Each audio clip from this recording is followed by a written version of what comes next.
नमस्कार, मैं सुरेंद्र श्रीवास्तव लोकनाथ से। डालते हैं आज की खास खबरों पर नजर। ग्वालियर पुलिस का स्थानीय नेटवर्क पूरी तरह से फेल साबित हुआ है, क्योंकि जिस सटोरिया संतोष घुरैया को पुलिस पिछले 6 महीने से तलाश कर रही थी, वह 4 दिन पहले ग्वालियर के पारसेन गांव में रहा और जनपद सदस्य की चुनाव लड़ रही उनकी बहू के पक्ष में घर घर जाकर प्रचार प्रसार किया और चुपचाप दुबई लौटने के लिए दिल्ली एयरपोर्ट जा पहुंचा, जहां पर से उसे बीते रोज पुलिस गिरफ्तार कर सोमवार को न्यायालय में प्रस्तुत किया, जहां उसे इस शर्त पर न्यायालय से जमानत मिल गई कि बिना पुलिस की अनुमति से शहर नहीं छोड़ेगा।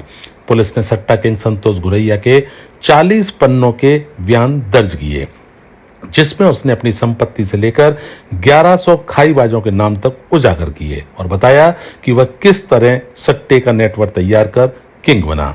अब वह गोल्ड सिल्वर के रेट पर भी सट्टा खिलाने लगा था, जिसकी काली कमाई की जानकारी पुलिस आयकर विभाग को देगी। हालांकि पुलिस अधिकारियों द्वारा सट्टा किंग के पंचायत चुनाव के दौरान ग्वालियर आने की बात को सिरे से नकारा जा रहा है। सट्टा लगाने वाला पकड़ा था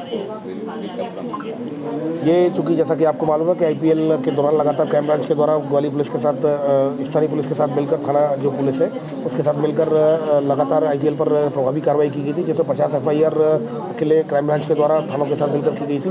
तो इसमें लगभग 80 से ऊपर के आरोपी पकड़े गए थे और इसके अलावा मोबाइल और 4 व्हीलर भी जब्त किए गए थे। तो इसमें 3 घटनाओं में एक आरोपी वांटेड था, जो कि ग्रुप एडमिन था, उस जो कि वेबसाइट चलाता है 99hub.in का एडमिन था। तो उसके लिए लगातार क्राइम ब्रांच प्रयास कर रही थी और उसके लिए पूर्व में लुकआउट सर्कुलर भी जारी किया गया था।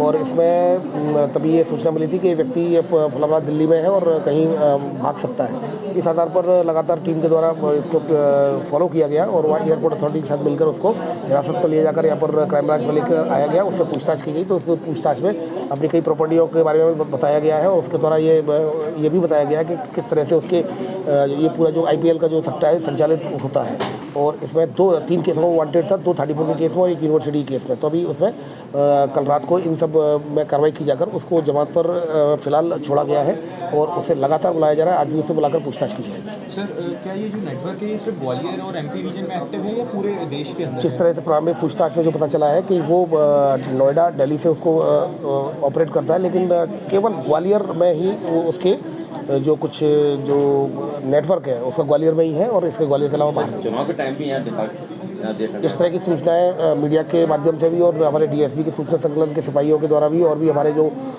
स्टाफ लगा रहता है उसके द्वारा भी दी गई थी। उसमें क्राइम ब्रांच की टीम और लोकल थाना की टीमें भी लगातार भेजी गई थी, लेकिन वो फिर गलत पाई गई। ऐसे ही इंफॉर्मेटिव प्रोग्राम्स को देखने के लिए आप हमारे YouTube चैनल को सब्सक्राइब करें।